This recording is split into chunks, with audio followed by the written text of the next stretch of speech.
In Conversation with Terry Shepard, award-winning broadcaster, narrator, and author.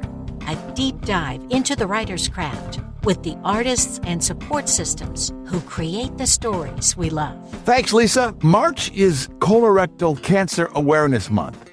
And today, author and speaker Paul Weigel returns to update us on the aftermath of his popular autobiography, Iron Dad, and the growth of his career as a speaker and advocate for taking care of ourselves.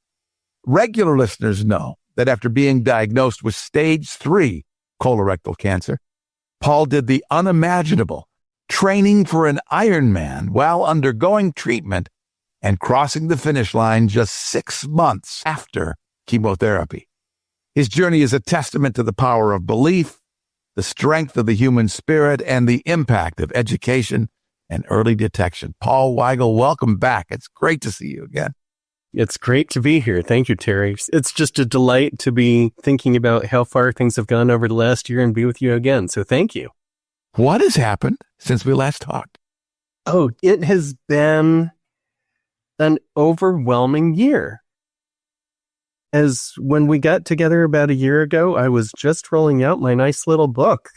It was a self-published book talking about my experience going through colon cancer, but just as much it was a love story to my daughter and really explaining where she was and how she fit in my life. And each time I've been able to tell the story and expand, it seems that it is just every day it grows exponentially. I have had just a wonderful opportunity to be part of countless different interviews of telling a story that helps change lives. To be able to be going out and saying, this is my experience, and hope that people listen to it and get changes and change their life as a result. But some of the things I never in the world thought that here I am. I'm not sure if at the time that you and I got together, I've now been part of a podcast with Katie Couric. I've been on an interview with Montel Williams. I've been on ABC. And now I'm starting to go down the world of working with different corporate organizations where they are telling their employees about what they can do to stop colorectal cancer. So every day it seems that a new door has opened up and more lives get a chance to be saved, extended, or be made better. We were talking about that before, yes. Let's talk a little bit about awareness and education. What are some of the biggest misconceptions about colorectal cancer? Some of the biggest misconceptions, the first biggest, I don't know if it's a misconception. I think that one of the pieces that I've learned in the last year is people know about colon cancer. People know that it's out there, but people are just desperately afraid to talk about anything related to the colon, let alone anything down there. And guys, there is such a fear factor of definitely nothing going down there. And as a result, a big part for me that has been shocking has been how many people are aware that they need to get screened and are just afraid to get screened. So that has been a big eye opener for me is, wow, that 1 in 26 or 1 in 24 people are going to get colon cancer. And when you simplify that number down, if an average family is 4 people, 1 in 6 families is going to end up with colon cancer at some time in their life. 91% of colon cancer cases can be prevented with screening. So we could go from 1 in 6 to 1 in 60, almost like that, if people just did what they need to from a screening standpoint. So that's, I think, been one of my biggest revelations. Why is early detection and screening so important? Early detection and screening. So I was incredibly lucky. And as you and I talked about a year ago, I was 43 years old. And when I got diagnosed with colon cancer, I had a 3-year-old daughter. And I had symptoms going on for years but I didn't necessarily recognize they were symptoms. I was tired. Part of the reason I was tired was because I had a newborn child. All of a sudden, my GI system where I used to love pizza, all of a sudden I now had irritable bowel syndrome. And could I eat dairy at all? No way. That we attributed to I'm in my late 30s and our bodies start not liking food as much. Then another time, I actually had blood in my stool when I was going to the bathroom. I would just have one little drop of blood and I would see it, and that was there. Told my doctors about it, and the doctors said, probably a hemorrhoid, not a big deal, because I was a bike rider, because it was like nothing. And so each one of those individual things, doctors didn't pay attention to. And as a result, what I ended up with was stage 3 cancer. And when you say stage 3 cancer, what does that mean? It means that I had a tumor the size of my fist at the junction of my rectum and my colon. That unless we did an emergency procedure, I was not going to be able to go to the bathroom. That I then had, when we went through treatment, I had a year of hell, where I had oral chemotherapy and radiation, followed by a surgery, then followed by 6 more months of chemotherapy. And if at any of those points early on, we had said, wow, that's a symptom that could be colon cancer, and I had gotten screened at any of those times, all of the treatment, all of the stuff, all of the countless dollars, which I'm sure was over $1 million invested, we could have avoided if I had just been screened up front. And especially now that the screenings are so different, that people are scared of the gold standard of getting the colonoscopy. That's definitely don't want to have a tube going there, right? But there are now different screening capabilities where you can use Cologuard and you poop in a cup and then send in a sample, or Guardant Health or Signatera, which they do a blood test now and can determine if you've got cancer. So if you just are having great conversations or hard conversations with your doctor up front, your chance of surviving a long time grows exponentially. And that is the importance of getting screened and just taking care of your health and having hard conversations with your doctor. It is Colorectal Cancer Awareness Month, and we're talking with author and speaker Paul Weigel. His website is irondadbook.com. So what have you learned about marketing during the course of this adventure? Marketing is a crazy world. The doors that open all the time, and some of it's official marketing, some of it is just talking and figuring out who is the right audience and the right time to talk to. I have really, for me, telling my story has been what's most important, and finding a way to share that story with as many people as possible. And so there have been some times that it looks like there is a magical way for me to reach hundreds, if not thousands of people. And so I start going down that path, and then I learn, wow, no, this is a whole path that I don't necessarily want to go down. So I keep waiting to see, I keep pushing with intent, and I keep saying, this is a story that's important to me, and I'm authentic with it. And by being authentic and by being deliberate with my message, more and more people are hearing the story, and we're able to share it now with organizations. We're able to share it with nonprofits. I'm going down to the Cologuard Classic this next, and there are over 200 of us who are going to be there and networking and sharing our stories and increasing awareness, which is what's most important. If I walk away from this and people don't know who I am, but yet people know that they need to get screened or that they have got options to have better lives, then I've done a pretty good job. For most of us, just surviving is enough and a victory. What made you decide to become an advocate? Terry, was my calling. And you and I, before we started this call, we talked a little bit about your calling and what you need to do. We talk about different doors that open up.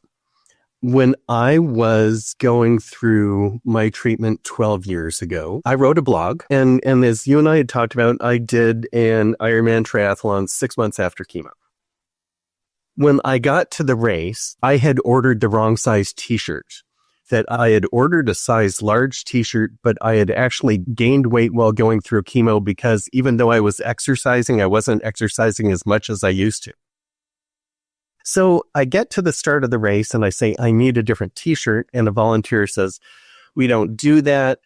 And in my explaining to this volunteer, hey, even getting to the race, this was a victory in itself. I feel so lucky as a cancer survivor, and being an Ironman, this is a celebration tour for me. And as I said that, they said, you need to talk to the race director. We still don't care. But then I told the race director, it's a volunteer. They don't know. It wasn't meant to be mean. I don't even know if they said they don't care. I think they were just overwhelmed by it. But I started talking to the race director, and the race director, as I'm talking, her eyes get bigger and bigger. And she said, I've been looking for you. And I said, I just want a t-shirt. I want my t-shirt that's going to fit my right size. And she was like, no, we've been looking for you. Your story is exactly what epitomizes being an Ironman triathlete. And I said, great. What about my t-shirt? And she said, we'll give you the t-shirt, but would you be interested in speaking at opening ceremonies tomorrow night in front of 3,000 people? And I did. And it was a wonderful experience. And at the time, to have just gone through treatment and to be able to share this story was humbling. My daughter was 3. She didn't understand why people were looking at her and applauding for her as I'm speaking. So that was a great experience. And it felt like a calling. But then there is life, and life gets in the way, and we need to pay our bills, and we need to just keep things going. And actually, my ex-wife and I got divorced afterward. But after 9 years, I had finally gotten my cancer-free card. No evidence of disease. We had a few things that we monitored for years. And my daughter was now becoming a teenager and starting to ask different questions. And when she started asking different questions, it was a great chance for me to now, 10 years later, be able to look at my story objectively and say, this is now a story I'm comfortable in telling. And every day that I've had a chance to tell my story, I know I'm changing lives. And I've heard people say, as a result of this interview, I've gotten a colonoscopy and we found out I had a polyp. I have developed so many great friendships and partnerships of people who understand the experience we've gone through. And to be able to have that has made the world better and better. And when I think about, I got up early this morning because I had bills to pay and I was working on my job. And I thought, I'm so much more passionate about being an advocate and finding ways to help people be better. I'd much rather be spending time there and making an impact. I was at an event this weekend. It was a Get Your Rear in Gear 5K, and I was at a patient support table and had a few people come up, some who were incredibly feeling healthy and happy, and one woman who is stage 4 who was incredibly scared, and I was able to give her contact for different resources and tell her she was going to be okay, and we ended up hugging for 5 minutes. And when you walk away on the end of a day knowing you've made an impact on somebody's life, that's pretty cool. There's lots of different reasons to become an advocate. And when you know that you're making a difference, it's a pretty amazing way to be living a life. What does your 13-year-old daughter think about all of this? She is getting excited about it. It's funny. When we started this whole process, so it was 2 years ago, she was 13. She's now 15. And she has switched to, first, she wasn't quite sure what the deal was if it was going to be okay with her being in the book, because how much of her friends were going to be upset about that, right? Or say something and how embarrassing it would be, let alone talk about poop. But now she's starting to become an evangelist as part of this too, and wants to be able to speak on it from her perspective. We had just a wonderful thing in the summertime. ABC News asked to interview, but they said the only way they would interview was if Natalie was on as well. And to which I did not tell Natalie that it was live because I know that she would have totally freaked out. But when Natalie spoke, and she just knocked it out of the park and she felt good about it. And then we've got an event going on at a local college sometime soon that she's got a piece that she wants to be a part of. But my most favorite thing in terms of how I know she is super stoked about it was I was giving a speech in Miami in December. And as part of the speech, I obviously was talking about how wonderful she is. And I had 250 people in the room. And I said, you know what, everybody, I just would like to call Natalie from the stage. And as I'm finishing up, I dial the number and I've got the microphone next to me. And I said, what are you doing? And I start crying on the speaker. And she's like, why do you sound muffled? And why are you crying? I said, oh, I'm giving a speech right now. And she said, in front of people? I was like, yes. And then I flipped the phone because she's on FaceTime and she can see the whole room of 250 people. And she just waves and says hello and how important it is to get screened. And now as we move forward, there are lots of different events that she's saying she wants to be a part of and help share the story because she knows that kids can influence their parents too. So it has been so cool to see her grow up through all of this as well. It's been incredible. Has your perspective on life changed since overcoming cancer? It's weird you say overcoming cancer. Even though I'm now 12 years, even though I've gotten an NAD, I still consider myself a cancer patient because once you go through that, you never give it up. For a long time, Terry, I really didn't think I was going to make it, that I had suspicious lesions. I've actually had both my hips replaced, which when they do a CAT scan, it then causes all sorts of weird reflections. And being a patient was a long term of would I ever get through? And I tried to live my best life possible, but it wasn't full because there was always this albatross sitting over my head. When's it going to come down? When I finally got to the point of having my NAD, that's where I really started leaning in more and felt comfortable in telling my story and hoping change people's lives. But just as much, all of a sudden I found that I changed my life a little bit. That yes, I had been doing my bucket list of a million different things, but I became much more authentic with it. I finished the book. When I go out and I give speeches, it's not just giving a speech, but it's then sitting down with people who want to talk afterward and taking that hour and hearing their stories and being inspirational for them. That has been incredible. Also, that I have been much more authentic with my friends about what I need out of them and what I hope with them, vice versa. That's led to some hard conversations where sometimes people are willing to do that and sometimes it's a change in dynamic. I now think about the next 35 years that I have ahead of me and I hope that it's that long and how much of life that I hope how much of other people's lives that I hope that I can make better. And that is really neat. And one of the things I really hope to do this year is be able to fully switch from being in the corporate world to being an advocate and just sharing my life this way because I know I am a much better person and other people's lives can be better just based on that investment.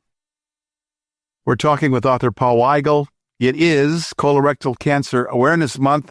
We're talking about detection, prevention, and his experience becoming, in every sense of the word, an Iron Dad. His website is irondadbook.com. That is an interesting dynamic, isn't it, about how not everyone can cope with your life adventures. And you lose some people that are friends, but you have also gained new ones. Yes. And new ones who help. We all look at our life and we all look at our lives that are their Legos, or actually the metaphor I've been using recently has been marbles. And here, you can't show it for your audience, but I have a giant bag of marbles and I literally put my hand into the bag of marbles and that's my universe of the day because I know that we are going to have different people who overlap at different times and different amount of connection.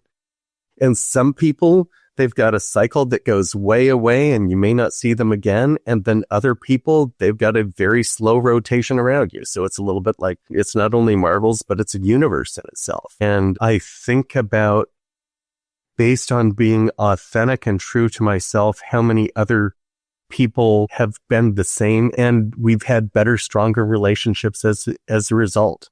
Yeah, you learn about those people who are important and you learn about those people who may have been important at a time and they can move on too. So life is complex and we continue to figure that out every day. Let's review the basics again. What do you recommend for a healthy person to do to avoid having to deal with colorectal cancer? The very first thing I would say what do you do to avoid having colorectal cancer? Obviously, there are some things in general that we are learning every day, and that is some of the same basics that we learn about other cancers or other health issues. And that is, we need to eat healthier. Processed food, the American diet is hard. It's rough. Do we know that there's a direct cause between that and colon cancer? No, we don't. But we also have got some pretty good signs that if we eat healthier, that our bodies in general don't deal with as many things. Heart disease, breast cancer, all sorts of other just pieces just by eating healthier. But then there's that whole aspect of being true to your body and understanding your body. As we get older, our bodies do change. Our bodies do break down. And when they do, not being afraid of that, because we get afraid of, oh my gosh, I can't do this. My body won't quite respond in the way it does. And then we're afraid to talk to a doctor about it. And why are we afraid? We're afraid because we don't know what the answer is going to be. But ironically, being not having that conversation with the doctor, we're just delaying it and making things worse. There's going in and having the conversation with the doctor. But then the next layer is, if you're not getting the answers from a doctor that feel right because your body just tells you otherwise, it's being comfortable enough to have those hard conversations with your doctor so that you can get the answers that you need. I think you and I were talking about, I had blood in my stool. I had irritable bowel syndrome. I was tired. But another one, looking back, I had a pressure underneath my belly button for about a year or so. And honestly, this is embarrassing to say out loud, I would have dreams that I would poop in my dream, right? It turns out the moment the tumor was removed, I never had that dream again. But it was the sensation of the tumor on the nerves in my body that I wasn't recognizing while I was conscious that was affecting me subconsciously. So if I had been a little bit more aware of all those different symptoms and holistically had talked with a doctor about that, we would have found my cancer so much earlier on, and I wouldn't have had to go through that. So those are the things that I hope people do. I hope they take care of themselves a little bit more. I hope they talk with their doctors a little bit more and aren't afraid to have those conversations. And then just as much, because screenings are easier and not as scary as they used to be, get screened and avoid getting cancer. And even a colonoscopy is way different today than it was probably when I had my first one done 20 years ago. It was an ordeal from beginning to end. And now I look forward to that Michael Jackson drug and being able to sleep like a baby while I do the hard stuff. Totally. I tell people that all the time. I say, it is the best nap you're ever going to get. And then I also say, do you realize how much movie stars pay to get cleansed like this? They're spending $50,000 to do this. And insurance is likely going to cover it. So why not? Get the star treatment. What is next for Paul Weigel? What is next? That is a great question. What is next is continuing to try and help extend people's lives and awareness. What is, as you said, this is Colorectal Cancer Awareness Month. I get a chance to meet with great people like you. I get a chance this week is a crazy week.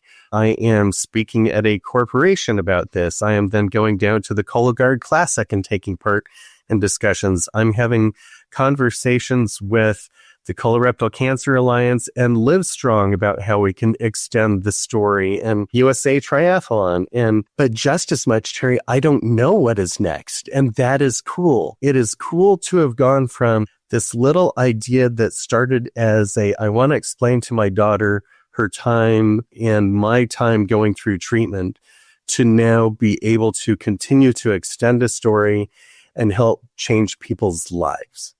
I hope that as people hear this, when we say what's next, I hope that people contact you, Terry, and say, you know what, this call made a difference for me. And as a result, I don't have cancer, or we found it early. And each time I hear that's what I really hope is what's next for me. And I hope that we get to do more and more of that. Is the secret of living life to the fullest every single day? Do something that scares you every single day. And that is, I think that is the biggest one for me, that we can live life and we can be just treading water and saying, this is the same thing and this is boring and what am I getting out of this? But if you say, wow, that looks neat, but I don't know if I can do it. And some days you aren't able to, which is fine, but at least you tried. And then the next day you've learned some more lessons and then you are able to extend that. Now, whether that is in public speaking, whether that's doing races, whether that's in relationships, I found actually that the hardest one of living your life to the fullest is there are a lot of, we all are carrying this incredible amount of baggage with us, but to be authentic with people who are important to you and be vulnerable enough to tell people that they're important, I think that's part of living your life to the fullest, because you get a chance to make those relationships that you know are going to be with you for forever. The book is Iron Dad. It talks about the experience of a cancer survivor becoming an Iron Man. But it has become so much more for our special guest, author and speaker, Paul Weigel. March is Colorectal Cancer Awareness Month. Read what you need to read about this disease and get early detection. Take care of yourself in the beginning so you won't have to have a lot of people taking care of you at the end. Paul, this has been great. Thanks so much for being in the conversation. Absolutely. Thanks for having me, Terry. And hopefully that eventually we won't have to have this conversation because enough people are getting screened and are leading better lives. Thank you so much for today. In Conversation with Terry Shepard is a copyrighted presentation. All rights reserved. I'm Lisa Davis. Join Terry Shepard next time in Conversation.